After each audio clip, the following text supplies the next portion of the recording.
苏静静，我要喝水。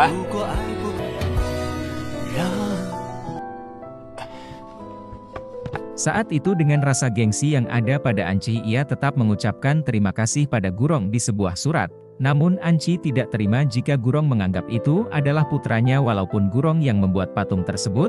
Akhirnya mereka pun sepakat patung tersebut menjadi putra mereka berdua.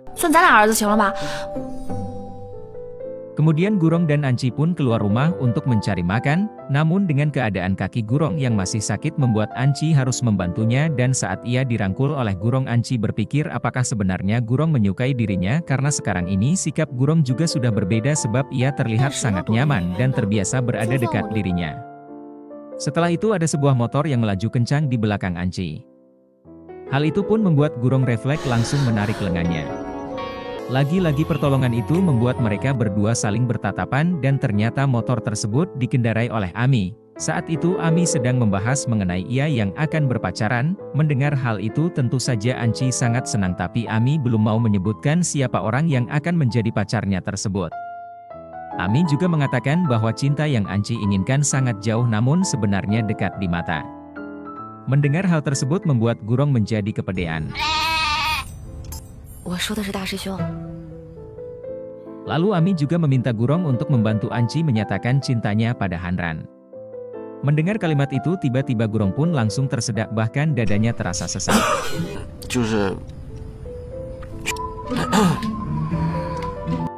Keesokan harinya Hanran kembali datang ke rumah Anci. Gurong pun langsung memperlihatkan ketidaksukaannya pada Hanran.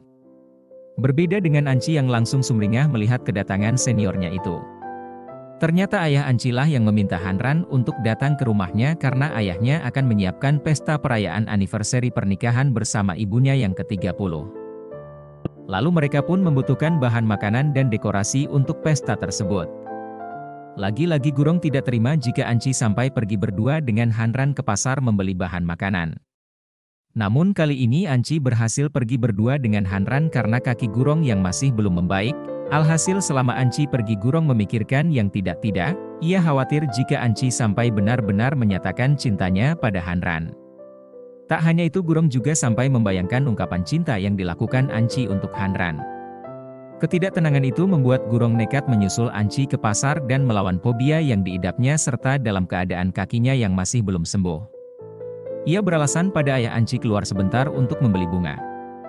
Selama di pasar Gurong diam-diam mengikuti Anci dan Hanran serta memperhatikan gerak-gerik mereka, sampai suatu ketika Anci dan Hanran bersentuhan tangan yang membuat Gurong menjadi sangat kesal. Tak berhenti di sana, Gurong yang hampir ketahuan langsung bersembunyi di balik ibu penjual ikan, namun ibu itu malah menyentuh Gurong. Hal tersebut malah membuat Gurong sampai pingsan karena ia fobia dengan sentuhan orang lain selain Anci. Mendengar ada orang yang pingsan, Anci pun menghampirinya. Ia pun kaget ternyata orang yang pingsan tersebut adalah Gurong atasannya. Ia pun segera menolongnya. Di perjalanan pulang Hanran curiga dengan sikap Gurong pada Anci. Ia merasa jika Gurong menyukai Anci. Namun Anci tidak mempercayai dan merasakan hal tersebut. Anci hanya merasa bahwa tatapan Gurong padanya seperti tatapan pada seorang pelayan. Di rumah ibu, Anci pun pulang dengan perasaan heran melihat rumahnya yang sudah didekor. Tak lama kemudian ayah Anci pun keluar dengan kostum kerennya dan bergoyang bersama istri tercintanya. Lalu Gurong, Anci dan Hanran pun ikut bahagia dengan acara tersebut. Suasana pun berubah menjadi haru saat ibu Anci yang menjelaskan bahwa ia sangat bahagia hidup bersama suaminya itu. I love you. Setelah acara selesai, Gurong pun membantu membersihkan piring. Ia juga berbincang dengan ayah Anci dan disusul dengan ibu Anci yang juga ada di sana bersama mereka.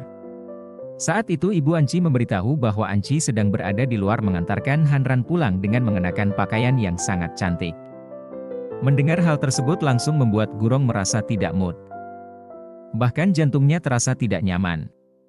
Lalu ia memberitahu pada orang tua Anci jika yang ia rasakan itu karena seorang teman, maka ibu Anci pun langsung memberitahu arti itu semua bahwa cinta sudah datang namun hanya cinta sepihak.